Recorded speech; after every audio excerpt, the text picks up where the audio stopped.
da mensagem O Poder do Perdão, que traz a justificação completa. Amém? Seu Pablo e Dona Karine pode entrar no salão aí, pode sentar também, pode. Se quiser só fechar a grade lá para a criançada não desaparecer. Evangelho de Lucas, capítulo 18, nós vamos ler do 9 ao 17. E mais uma vez eu parabenizo todo mundo que está criando o hábito de anotar, de trazer caderno, Bíblia, ou fazer no próprio celular aí no teu bloco de notas, para que depois você pegue as referências que a gente sempre dá aqui para revisar em casa, reler, porque a fé, ela só vem desse jeito, gente. Não é vendo Instagram, não é vendo... Como é que é o nome daquele outro? Facebook. TikTok. Facebook existe ainda? Existe. Na minha época era Orkut. MSN. Não vou denunciar a minha idade, não. Lucas, quem achou? Amém. Evangelho segundo o Dr. Lucas, capítulo 18, verso 9.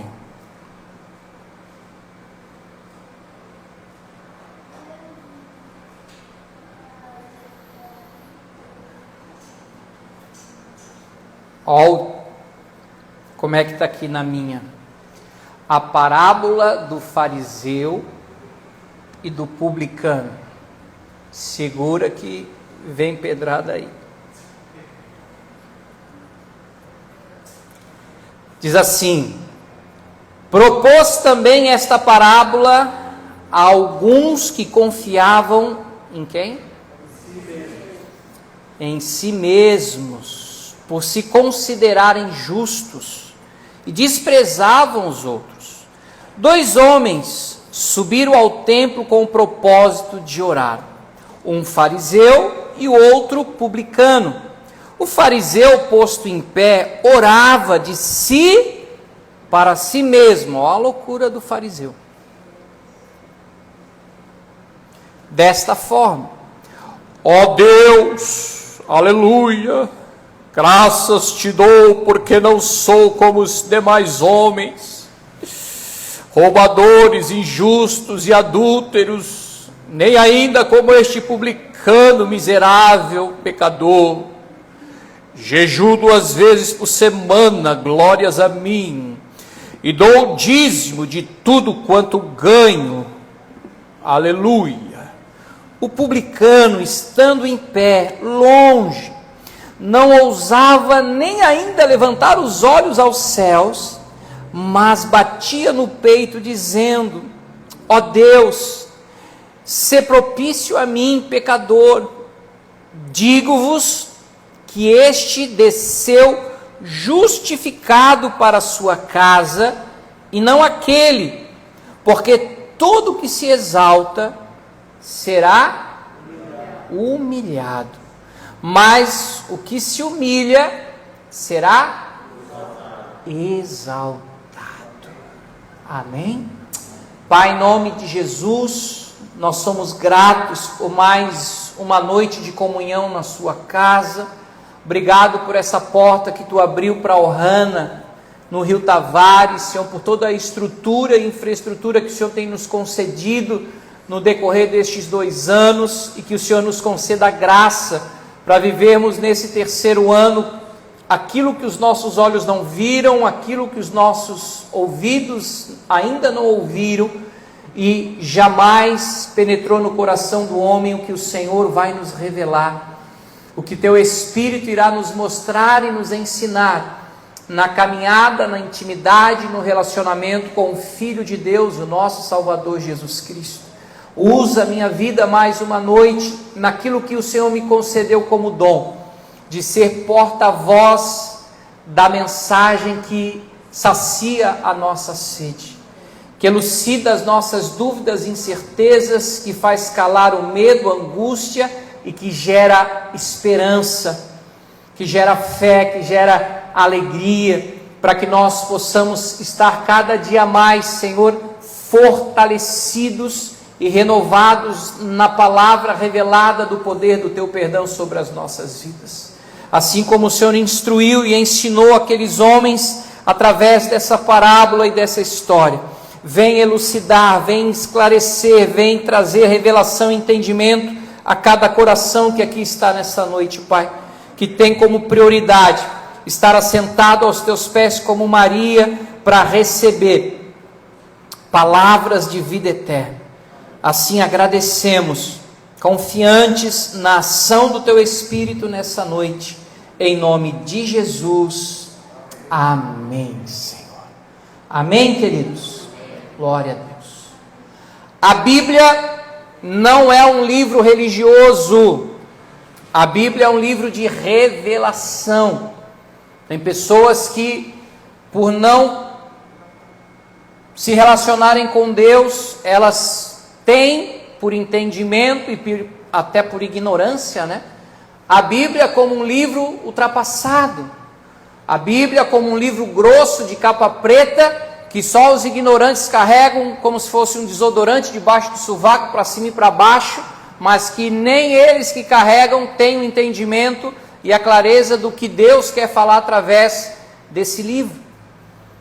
E por isso as pessoas começam até a ler, mas por não entenderem, elas desistem de continuar lendo. Eu quero te incentivar, pastor, mesmo que eu não entenda, mesmo que hoje você não esteja entendendo, continue lendo, porque um dia o entendimento chegará para você. A Bíblia é o único livro que, quando a gente lê, o autor está presente para nos ensinar. Basta que a gente tenha humildade para que ele possa se manifestar e revelar aquilo que ele quer falar conosco naquela palavra. Se você ler o mesmo versículo todos os dias, Deus falará com você de maneiras diferentes, em áreas diferentes, daquilo que naquele dia nós estejamos precisando. E a revelação que a Bíblia tem é exclusivamente a respeito do seu Filho Jesus Cristo, nosso Salvador e Senhor Jesus. De Gênesis e Apocalipse, no Antigo Testamento, está velado Jesus, está escondido, está oculto Jesus, mas que no Novo Testamento ele está revelado, está exposto para que a gente possa conhecê-lo, o seu caráter e os seus feitos e o seu propósito na nossa vida. Então Jesus é a manifestação visível do caráter de Deus para a humanidade. Você pode dizer comigo? Jesus é a manifestação visível do caráter de Deus. E a maioria das pessoas não tem o entendimento e nem o conhecimento do caráter de Deus. E o profeta Oséias vai dizer que o povo de Deus erra, não porque é tentado por Satanás, erra por não conhecer as Escrituras, ou seja, por não conhecer o caráter de Deus, por não conhecer o Cristo, Filho de Deus, que é a revelação do caráter de Deus. E o caráter, gente, é a coisa mais preciosa que nós temos. Não é o teu carro, não é a tua casa, não é a tua plancha. É o nosso caráter. Porque o caráter define quem nós somos. É a nossa verdadeira identidade. E é exatamente com base no nosso caráter que nós vamos tomar as nossas decisões, fazer as nossas escolhas. Então existem pessoas que têm bom caráter, mas também existem pessoas que têm mau caráter. Jesus vai dizer no Evangelho de Mateus, anote aí, Mateus capítulo 7, verso 16 ao 20. Olha o que Jesus diz: pelos seus frutos os conhecereis. Colhem-se porventura uvas dos espinheiros, ou figos dos abrolhos? Assim, toda árvore boa produz bons frutos, porém a árvore má produz frutos maus. Não pode a árvore boa produzir frutos maus, nem a árvore má produzir frutos bons. Toda árvore que não produz bom fruto é cortada e lançada ao fogo. Assim, pois, aí ele repete, pelos seus frutos os conhecereis. Então as pessoas muitas vezes confundem, principalmente dentro da igreja, carisma com caráter. Tem pessoas que são carismáticas. Existem até dons espirituais que Deus concedeu para edificar a igreja, a vida das pessoas. Só que, em contrapartida, muitas delas têm carisma, mas não têm caráter. Ela pode ser uma boa pregadora, mas uma má pagadora das suas contas. Você está entendendo? Pode ter o dom de profecia. Olha, cada profecia do irmão é um tiro de sniper. O cara não erra uma, é certeira. Mas dá balão em todo mundo na praça. É um adúltero. É um prostituto. Isso é caráter. Por isso que Jesus falou, olha, muitos naquele dia vão dizer, Senhor, mas em teu nome nós profetizamos, nós curamos, nós fizemos a tua obra.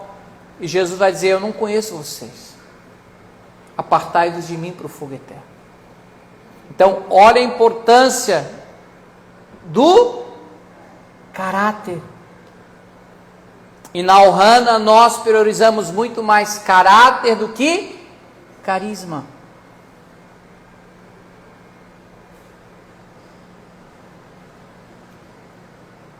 E o caráter de Jesus é um caráter perdoador. Diga comigo, o caráter de Cristo é um caráter perdoador.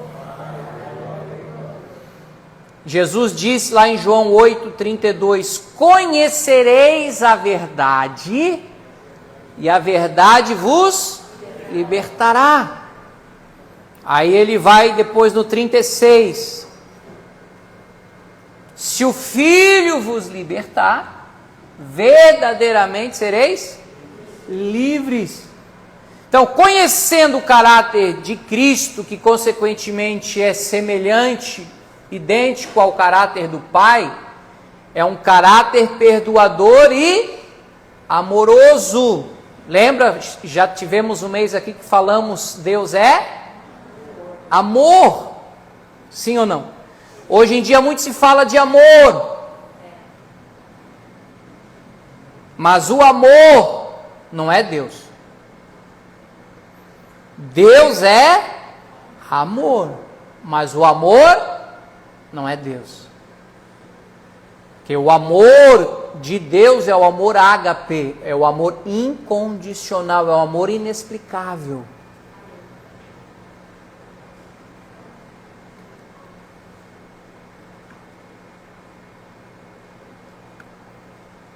Você pode até dizer que a sua filha é uma cachorrinha, mas essa cachorrinha não é a sua filha.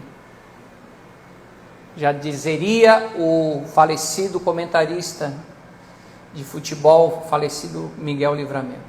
Uma coisa é uma coisa, outra coisa é outra coisa.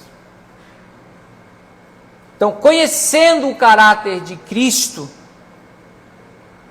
deixa eu passar um videozinho de 1 minuto que me mandaram um tempo atrás, eu gostei, a respeito do amor. Não precisa nem apagar nada aí, deixa ligadinho, que ele é 1 minutinho só para ver se você vai ouvir e entender aqui. A imagem não está boa, mas ouça. Tá? Então, fazer um resgate aqui de uma coisa que pode ser uma nave espacial. Mas em química, quando você tem uma molécula, para você formar uma molécula, você está colocando átomos ali dentro. E existe um limite máximo de átomos que você pode colocar, senão a molécula colapsa. Então, por isso que a gente tem o hipoclorito, você tem o clorito, cloreto, clorato e perclorato. Você tem um permanganato, você tem um peróxido. Quer dizer, você está no nível máximo de átomos de oxigênio dentro daquela molécula. Por que eu falo isso? Porque quando você está no limite máximo, você usa o prefixo per. Permanganato, perclorato, peróxido. Uma coisa pode estar feita e pode estar perfeita. Você pode seguir ou você pode perseguir. Você pode permanecer, você pode perfazer. Per com o nível máximo. Se você fala que é o amor, eu acho que o amor é o oposto do egoísmo. No egoísmo você recebe. E no amor você doa. Então se você quer doar no grau máximo, perdoa. Posso fazer um ano? Muito bom. Vocês entenderam? Não vi nada de errado no que ele falou ali. Você concorda comigo? Foi feliz na colocação dele. Então, o perdão, eu creio que é o amor máximo de Deus pelas nossas vidas.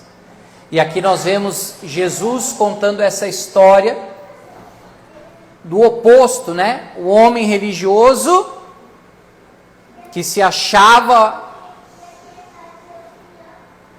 a última bolacha do pacote, se achava a última Coca-Cola do deserto, e em contrapartida, um publicano, um cobrador de imposto, um cara odiado pelo próprio judeu porque ele era corrupto, era ladrão, cobrava impostos esse é bem grande do povo judeu. A própria família o excluía, os próprios amigos o rejeitavam, ele não poderia ter vida social junto dos outros judeus, porque ele era considerado traidor da pátria. E é Jesus que está contando essa história. E os dois vão para a igreja, para a oração, e a oração do fariseu era dele para ele mesmo. Senhor, obrigado, porque eu sou quase o sinete da perfeição, igual Lúcifer. Eu oro, eu jejuo, eu sou fiel no dízimo, eu sou bênção pura. Aleluia. E aí o publicano não ousou nem levantar os olhos para o céu, porque ele sabia que ele era um triste. Ele falou, meu Deus, Senhor, ser propício, tem misericórdia da minha vida. E me perdoa, porque eu sou um baita de um pecador. Aí Jesus conclui a história dizendo que quem saiu da igreja justificado, ou seja, absolvido, perdoado por Deus, foi o publicano e não religioso. Imagine o choque e o escândalo dos caras que estavam ouvindo a história de Jesus. Foi um soco na boca do estômago. Como assim? Se odiava Jesus, passaram a odiar mais ainda. Mas o que Jesus estava falando era exatamente a verdade. Romanos 8:1.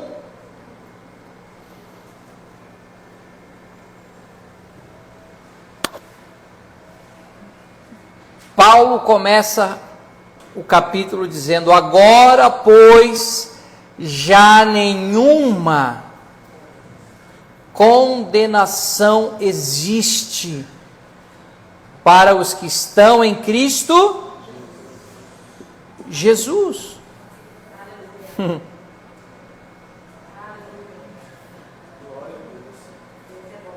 Sabe o que isso significa? O perdão total, como nós cantamos, o perdão completo, já está disponível para todos nós. A diferença é que para nós que cremos, que já recebemos a Cristo, para nós já é uma realidade, uma herança em Cristo. Agora, para aqueles que estão lá fora, nesse exato momento, enchendo a cara, fumando maconha, fumando pedra, usando cocaína, se prostituindo, estão lá que A única diferença é que para eles ainda o perdão completo é uma promessa.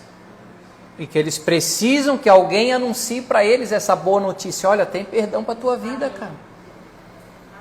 Teve alguém que morreu para você para te dar uma vida nova. Você não precisa acabar com a tua vida. Você não precisa fugir dos teus problemas. Tem solução.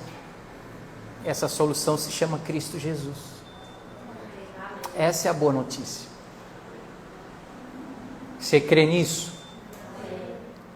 Agora, é importante, é necessário nós entendermos que nós não estamos mais na velha e antiga aliança mosaica, mas nós em Cristo estamos hoje vivendo debaixo da nova aliança. Tem gente, por não entender isso, acha que a nova aliança é apenas uma continuação, uma sequência, uma continuidade da antiga. Não, se não era a mesma aliança. A aliança que Deus fez com o povo judeu através das leis de Moisés, ela caducou. Ela expirou. Jesus disse na última ceia, na última Páscoa com os discípulos, Mônica, quando ele pegou o pão e disse: esse aqui é o meu corpo. E ele pegou o cálice de vinho e disse: este cálice é símbolo da nova aliança no meu sangue para a remissão dos seus pecados. O que é remissão? Perdão.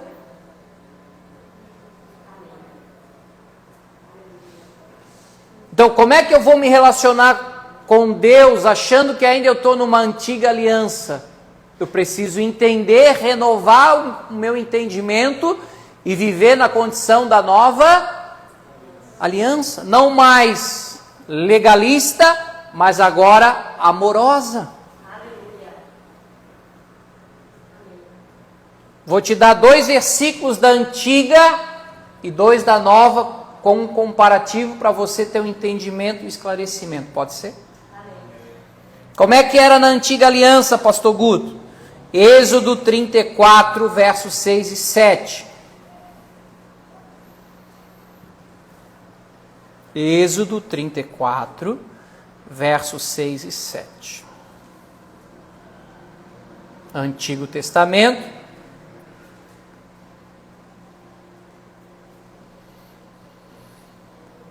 Diz assim: e passando o Senhor por diante dele, Moisés clamou: Senhor, Senhor Deus compassivo, clemente, longânime, grande em misericórdia e fidelidade, que guarda a misericórdia em 1000 gerações, que perdoa a iniquidade, a transgressão e o pecado. Até aí tudo bem? Sim ou não? Esse é o caráter de Deus. Deus é amor. Vírgula. O problema está na vírgula. Ó. Ainda que não inocenta o culpado e visita a iniquidade, ou seja, o pecado dos pais nos filhos e nos filhos dos filhos até a 3ª e 4ª geração. Imagina. Meu avô aprontava e ainda eu, depois da geração do meu pai, eu ainda estava pagando pelos pecados do meu avô miserável, já está até morto. Era assim que funcionava. Na lei não tinha chupadinha, não. O pau torava. Mas isso era antiga aliança. Nós agora estamos na nova.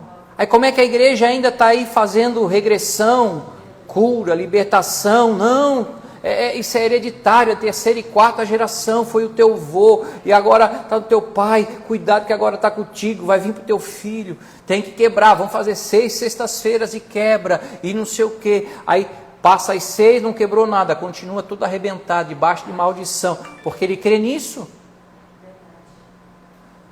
É uma esquizofrenia gospel do caramba. O cara nunca quebra a maldição, ele está sempre quebrado por causa da maldição, porque ele acha que ainda está debaixo de maldição. Quem está na antiga aliança.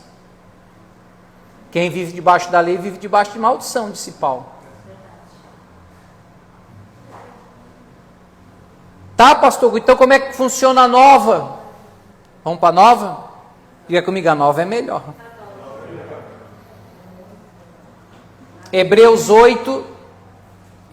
capítulo 8, Novo Testamento, versículo 12 e 13.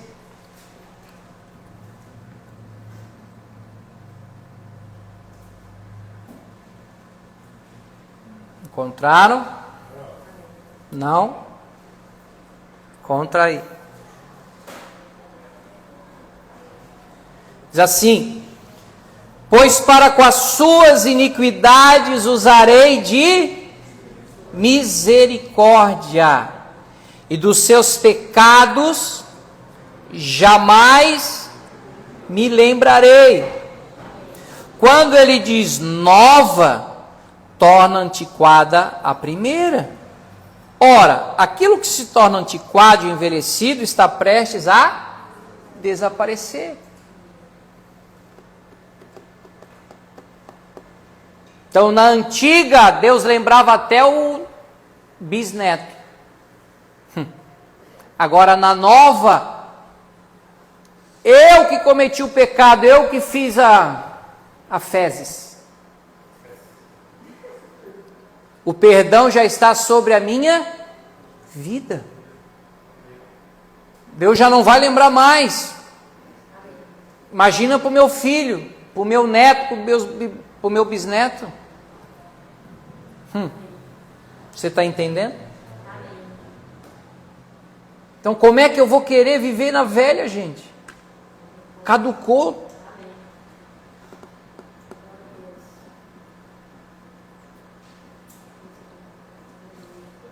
O fariseu religioso, na oração dele, está simbolizando aqui a antiga aliança. Era merecimento, era justiça própria, você tinha que fazer por merecer. E quantos que ainda até nos dias de hoje, pelo século 21, Jesus está às portas para voltar, o cara ainda acha que é merecedor de alguma coisa? Como se Deus estivesse devendo para ele.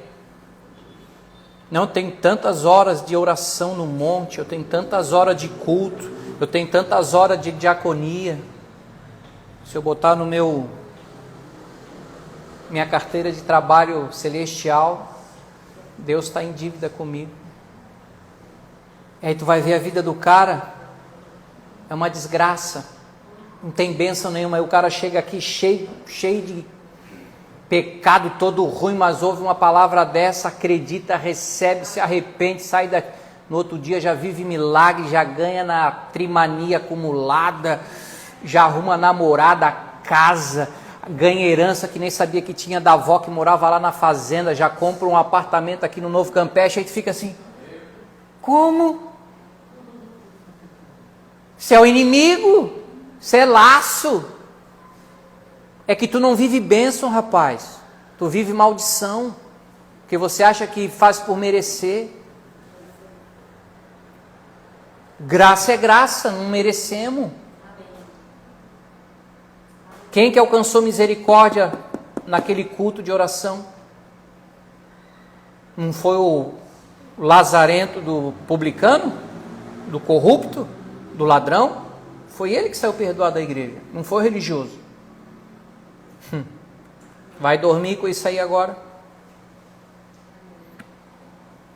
Vamos pegar o último versículo do Velho Testamento. Vamos brincar um pouquinho com a Bíblia agora. Eu amo a Bíblia é top. Pena que eu não trouxe bis para dar para quem acertar o versículo hoje. Mas só para a gente fazer uma comparação. O último versículo do Antigo Testamento. Qual que é, Frank? Sabe? Tá fácil aí, né? Muito bem. Malaquias 4, 5 e 6. Vamos ler os 5 e 6 só para dar um arremate total. O Antigo Testamento termina com esse versículo aqui, ó. Malaquias 4, 5 e 6. Eis que eu vos enviarei o profeta Elias antes que venha a grande e terrível dia do Senhor. Ele converterá o coração dos pais aos filhos e o coração dos filhos a seus pais, para que eu não venha e fira a terra com maldição. Então, o Antigo Testamento termina, a última palavra é maldição. Agora vamos ver qual é a última palavra do Novo. É mais fácil, né? Apocalipse. Só abrir a Bíblia aí no último livro. A última folha. Apocalipse 22, verso 21.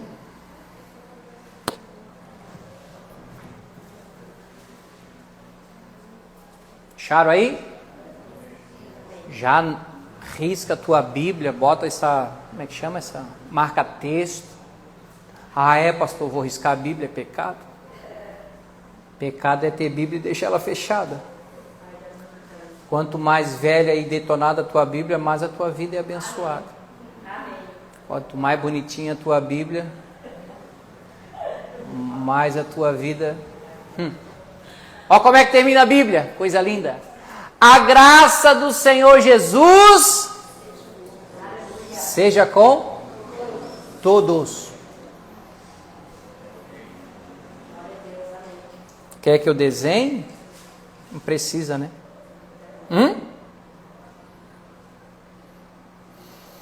Deus não está nas religiões, gente. Deus está no nosso relacionamento com seu Filho Jesus.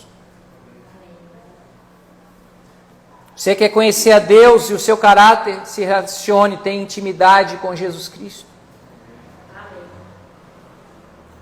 A religião sempre vai dizer para a gente, você precisa melhorar para poder se aproximar de Deus. Ó, faz isso, faz aquilo outro. Ó, agora, não, isso aqui também não, isso aqui é pecado, não pode. Aí as pessoas se afastam de Deus porque elas olham para ela e falam, rapaz, ainda não estou preparado, ainda não estou pronto para me aproximar de Deus. Tem muita coisa errada na minha vida. A religião te afasta de Deus. Só que a graça, ela vai dizer para nós o contrário. Se aproxime de Deus e você vai começar a melhorar. Não foi o que Jesus falou em Mateus 11, 28? Vinde a mim. Todos que são certinhos? Todos que são religiosozinhos? Vinde a mim todos aqueles que estão cansados e sobrecarregados. E isso aqui não está falando sobre pecado, isso aqui está falando sobre religiosidade, legalismo. Eu tenho um fardo que é leve, um jugo que é suave, vocês vão encontrar descanso para a vossa alma. O que mais as pessoas hoje estão? Fadigadas, cansadas emocionalmente, esgotadas na alma, porque estão vivendo regras, religião, que foram inventadas por homens. Não escutei um amém hoje. Amém. Hoje eu estou pegando leve. Domingo, se eu fosse você, nem vinha no culto. Que domingo, que Deus me dê graça para trazer o que Ele está botando no meu coração domingo. Mas vamos ficar, hoje é quarta ainda, dia dos namorados. Tem que beijar muito na boca hoje ainda. Aleluia. Nós já lemos aqui no início da campanha, Mateus 9, quando Jesus passa pela coletoria de Mateus, um outro publicano, né, e disse, Mateus, larga tudo aí e me segue. Ou seja, vem ser meu discípulo. E aí ele dá um banquete na casa dele para Jesus, mas um monte de pecador, prostituta, um monte de gente cobrador de imposto, tudo aquilo que religioso e judeu não odiava, estava Jesus lá com eles lá, pagode, churrasco, dança. Aí os fariseus, como que teu mestre está com essa turma aí que nós não estamos entendendo mais nada? Só tem gente aí que, pelo amor de Deus. Aí Jesus escutou. Ele, já que vocês conhecem tanto de Bíblia, vão, estudem e procurem entender o que Deus quis falar lá através do profeta Oséias, capítulo 6, verso 6. Oséias 6,6 foi o que Jesus citou para eles.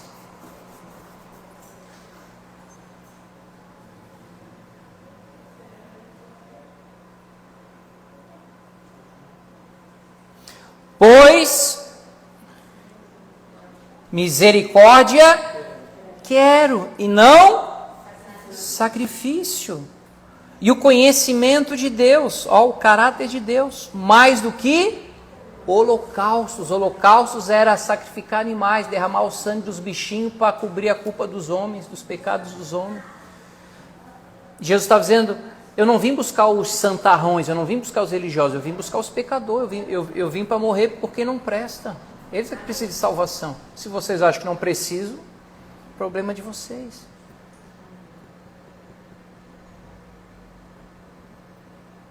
E o que é misericórdia? O que é misericórdia, Caju?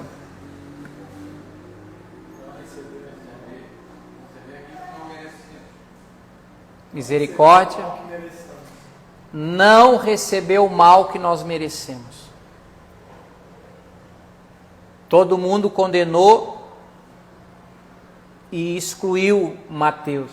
Só que Jesus viu em Mateus o que ninguém viu. Jesus não estava vendo um ladrão incorrupto. Jesus estava vendo em Mateus um apóstolo.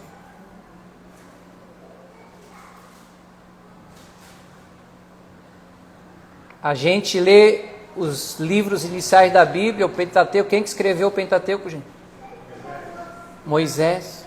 Sabe quem foi Moisés? Antes de ser o grande libertador? Um assassino. Quem que escreveu a maior parte dos livros das cartas do Novo Testamento? Paulo. Quem foi Paulo? Um anticristo. Odiava cristão, perseguia, espancava, matava. A Bíblia diz que ele respirava ódio.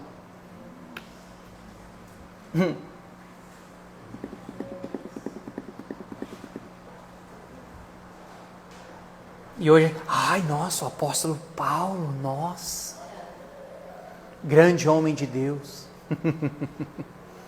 Mas Deus viu ele, tu é para mim um vaso escolhido, tu vai saber o que é sofrer pelo meu nome, seu miserável.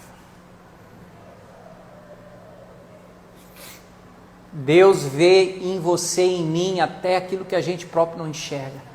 Aquilo que para os coaching é o nosso potencial. Jesus a enxergou ainda quando estava na barriga da tua mãe.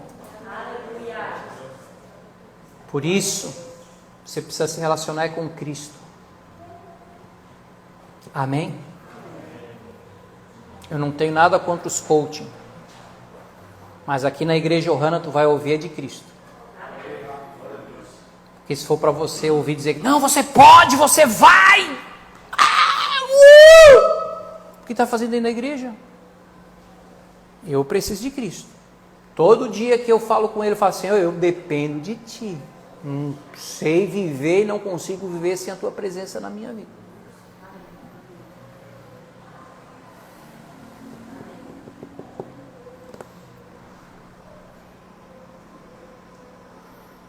Por isso Jesus atraiu os pecadores para ele, gente. Porque ele não procurava acusar, condenar. Jesus não procurava convencer os pecadores dos seus pecados. Quem é pecador sabe que tem pecado, gente. Você não precisa vir aqui para eu apontar o dedo para você e dizer que você é um baita pecador. Isso aí você já sabe. Agora, o que Jesus fazia era demonstrar o quanto Deus amava a vida deles, revelando a eles o poder do perdão de Deus para a vida deles. Por isso eles queriam estar perto de Jesus. Agora nós precisamos entender também que o pecador não é igual leitinho. Como assim, pastor? Leitinho já se transforma instantaneamente. Bota um leitinho no café preto para tu ver se não vai ficar uma média com leite. Não existe imediatismo no Evangelho. Agora existe uma jornada, uma caminhada de fé. Existe um processo que nós precisamos passar. Agora, a partir do momento que nós deixamos a palavra de Cristo entrar no nosso coração, ela por si só vai produzir a transformação no nosso caráter. Aquele que mentia não vai mais mentir. Aquele que adulterava não vai mais adulterar. Porque vai haver genuína conversão. Vida nova.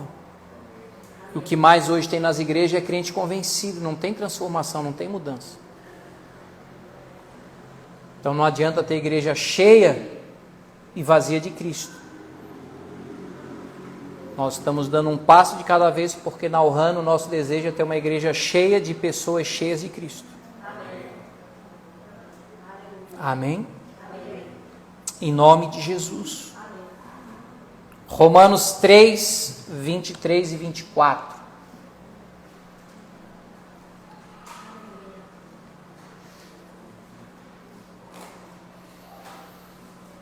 Romanos, capítulo 3, verso 23 e 24. Pois todos pecaram e carecem da glória de Deus, sendo justificados gratuitamente, por sua graça, mediante a redenção, a salvação que há em Cristo Jesus.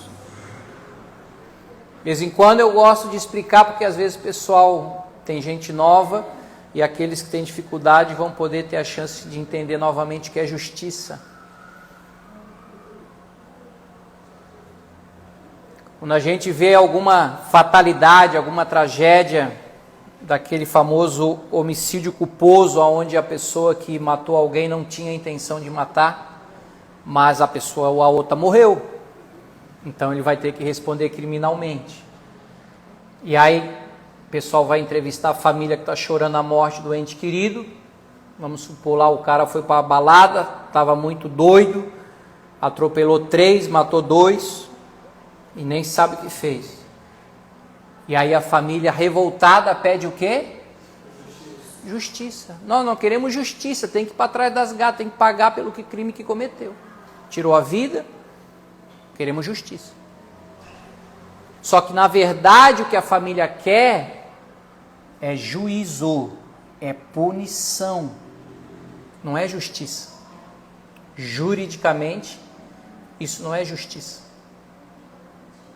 Aí vai para o banco do réu, o juiz dá a sentença: 15 anos de cana para ti pela burrada que tu fez. Essa é a tua pena, essa é a tua punição. Esse é o teu juízo. Aí o cara vai para a cadeia por bons tratos, era, como é que chama? Réu primário, não tinha problema com a justiça, bom comportamento, pagou 8 anos. Depois de 8 anos o juiz dá o alvará de soltura. Pá! O advogado leva para ele, os caras vêm, tiram ele da cadeia. Aí faz o Remifly aí. Lá vai ele sair da cadeia. Vamos dizer que a porta fecha a porta aí. Tá todo mundo aqui na cadeia, tá todo mundo preso. Tudo puxando o cano. Mas a minha hora chegou, tô com... Presta sua Bíblia. Recebi o meu alvará de soltura. Chegou o dia da minha redenção. Tchau para você, rapaziada. Eu venho trazer um bolinho para vocês aí. Tô livre, tô solto. Quando o carcereiro Pablo abre a cadeia para mim, eu saio. Paguei pelo meu crime, saí da cadeia daqui para dentro. Daqui para fora eu estou livre. Quando eu saio da porta da cadeia para fora, a justiça foi feita. Nós estávamos mortos nos nossos delitos e pecados. Cristo morreu pelos nossos pecados. Quando ele morreu, ele foi até o inferno, aqueles 3 dias, pegou a chave da mão do capeta, que era o carcereiro das trevas, disse: eu não tenho por que ficar aqui, eu sou inocente. Os outros estão aqui porque tinham pecado, eu não tenho. Então eu não vou ficar aqui. E mais, quem creu em mim vai embora comigo. Então, quando a Maria, Pedro, João chegaram lá no domingo de madrugada, cedinho, a pedra já estava removida, já tinha sido tirada, não foram, e olha que deixaram o soldado lá, porque disseram, os caras falaram que ele vai ressuscitar o terceiro dia, então bota a soldado aí, bota uma pedra bem pesada, que é para ninguém tirar o corpo dele lá de dentro. Quando eles viram Jesus ressuscitado, uma luz, os caras já caíram desmaiados. Quando Maria chegou apavorada, começou a chorar, ai meu Deus, cadê o corpo do mestre? Aí tinha lá 2 anjos, por que tu estás chorando? Estás procurando aquele que está vivo entre os mortos? Vai lá dizer para os amigos de Jesus que ele ressuscitou, ele está vivo. A justiça foi feita. Vou repetir, tu não entendeu?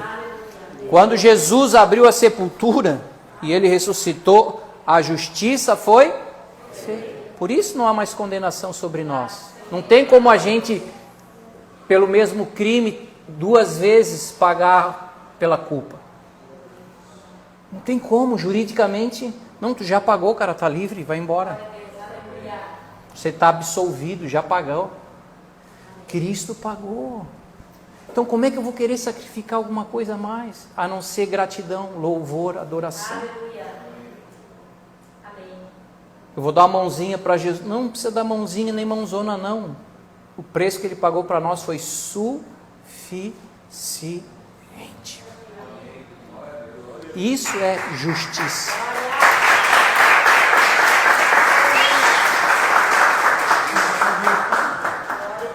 Não precisa nem me dar um arregadão hoje não, que eu estou de dieta. Pode me dar 1 quilo de mamão. 2 Coríntios 5, 21. Só para dar a referência do que eu falei para você.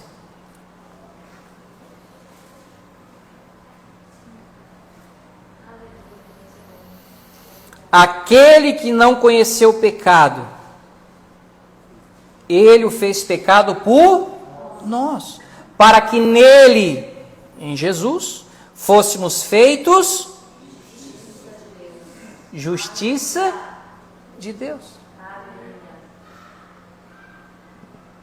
Então Deus, que é santo e justo, por meio do sacrifício do seu Filho Jesus, que pagou o preço por nós, justificou o pecador. Por isso a historinha e a parábola que quem saiu justificado e perdoado da igreja foi o publicano, porque ele humildemente reconheceu que era pecador e que precisava do perdão de Deus, ao contrário do religioso que achava que não precisava de perdão nenhum, que sobre ele não tinha pecado, que ele se achava o bom. Os exaltados serão humilhados, mas os humilhados serão exaltados.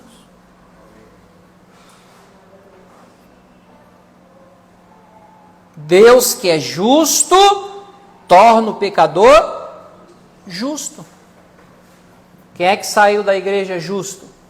O publicano ou o fariseu? Publicano. Isaías 1, 18. Já estou terminando, pessoal do louvor já pode vir. Isaías 1, 18. Vamos ler na NTLH para ficar mais fácil a compreensão. O Senhor Deus diz: venham cá, vamos discutir esse assunto. Os seus pecados os deixaram manchados de vermelho escuro, bem forte. Mas eu os lavarei e vocês ficarão brancos como a neve, brancos como a lã. Não é a gente que vai se lavar.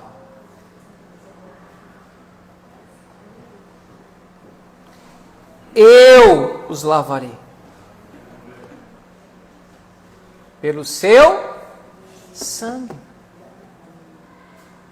Amém? O último versículo de referência hoje. Vamos deixar um pouquinho para domingo. Se eu fosse você, não viria domingo.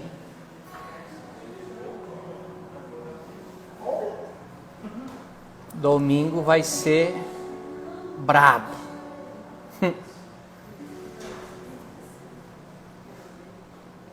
Já estou avisando hoje, não vem. Romanos 4, 25.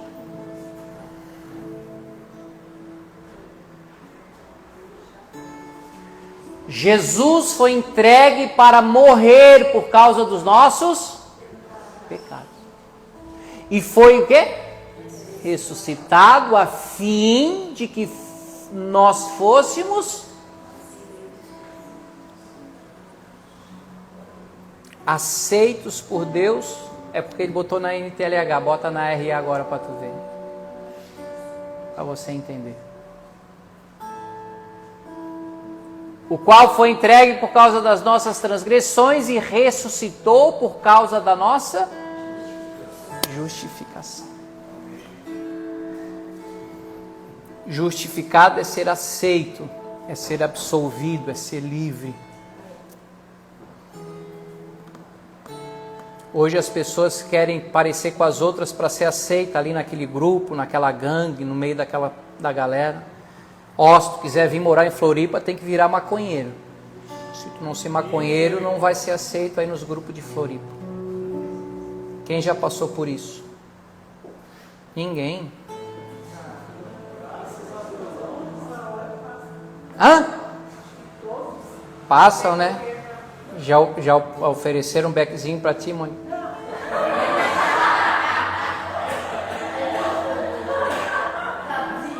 Ué? Sabe qual idade eu tinha quando me apresentaram o primeiro baseadinho? 12 para 13.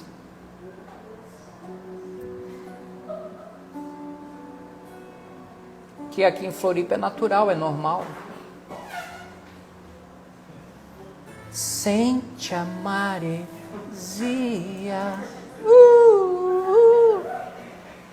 E eu não estou dizendo que quem fuma é melhor ou pior do que alguém, não é isso que eu estou dizendo. Estou falando a questão de a gente ser aceito.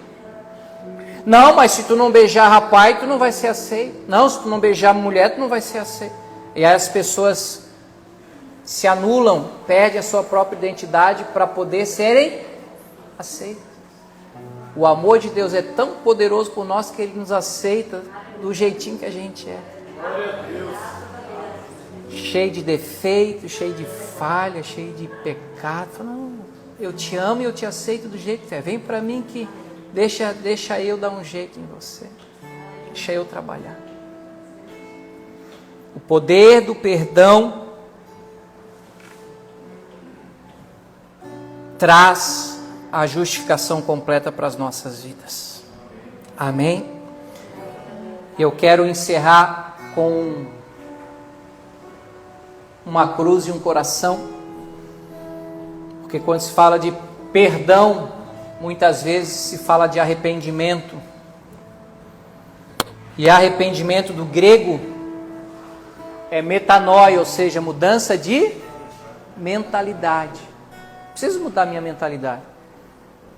Arrependimento não é remorso. Quando você faz algo de errado, você se entristece, você fica, puxa, errei, caramba. Ai, você chora, se descabela, fala para Deus que nunca mais vai cometer aquilo de novo, e Deus o livre fazer de novo. Aí daqui a pouco, passa uma semaninha, está fazendo a mesma coisa de novo. Houve arrependimento? Máximo um remorso, porque não houve mudança. Quando há mudança, há arrependimento. Isso no grego, porque no hebraico, arrependimento é techuvá. E techuvá, no original mesmo, lá da galera raiz, significa: se arrependa por causa da cruz, retorne para a graça.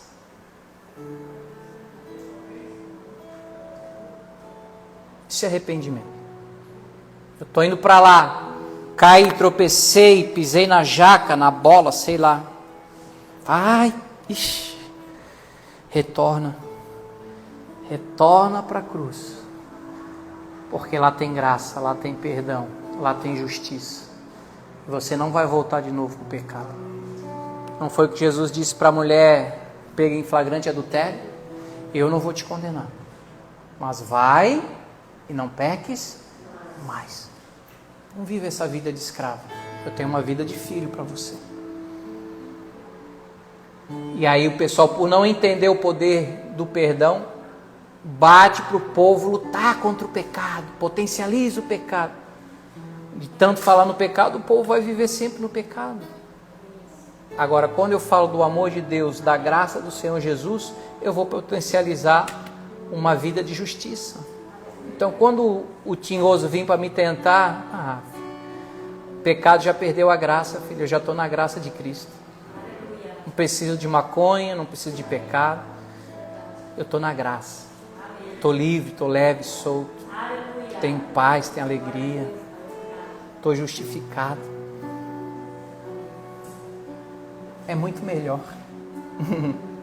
Amém? Amém? Então fique de pé. Que possamos viver o Techuvá. Possamos viver o verdadeiro arrependimento que por causa da cruz nos faz retornar para a graça de Deus. Amém? Dos teus pecados eu jamais me lembrarei. Feche os teus olhos.